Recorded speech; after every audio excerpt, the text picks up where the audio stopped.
Thug Daidí na Nollag héan cuairt ar ceathrú géalteachta bhfuil Feirste ar na Moillimh, áit ar caiste le páistí an cantar, agus ar leaiste soilse na Nollag. Bhí sé dúin go raibh balla fada le taiste leige le héireann a bhaint amach. Taistil éta crú, bhí sé chur go trom sneachta ahanait agus seoch éta crú. Agus bhfuil is go seo bhí na héanathe gimach go tíirí eile agus ag na tíirí téthe agus mí sé gála an áit éta fuair. Agus bhí ach bhí tamíideach seasta a bhéin seo. Tá na páistí sin na daoine is deisiar an dóin agus ní bhhain sin a feictear an mó Feirstein seo. Leis chanig bhí sé isteach agus thug níos trúrnú cethir acu prontas dú héan. Ní róir an sa prontas a bhí a thuir David thug siad san prontas dúsa. Ná sin éta jazz. Éta cinealta. Nollag Holidays. Éta jazz. Seo Jennifer Daniela.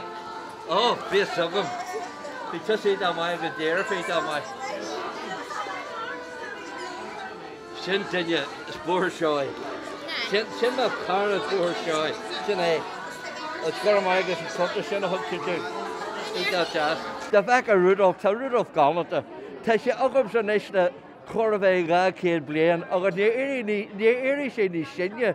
Tá sé go gámta céan tá srún mit na deirigir agus bhfuil agad nar tá sé thuas san air agus misear ar bhhar agus an sa cariste nach bhfuil séirse aganne agus tá dabal an dúna leige acail.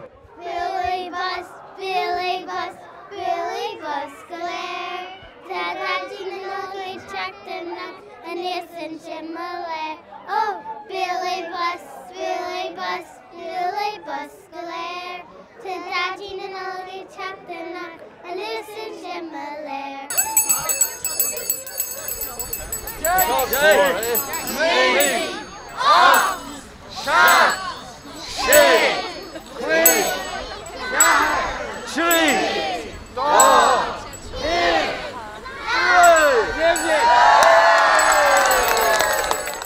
Well, bhainm sa thceann gach duine seo inniu agus Rudolph agus Mami Santa agus mé héan Daidí na Nollag go pásanta Nollag Holidays waidíh go léir ahan áitir an dóin cuma céan áit na bhfuil tú má tá tú West Hartford, Connecticut nó New York nó sa Rúis is cuma céan nó sa Tín Nollag Holidays go léir. Ismailum Cranollag. Ismailum Daidí na Nollag. A gcónaí a gaiire, dimar táte. Nollag Holidays.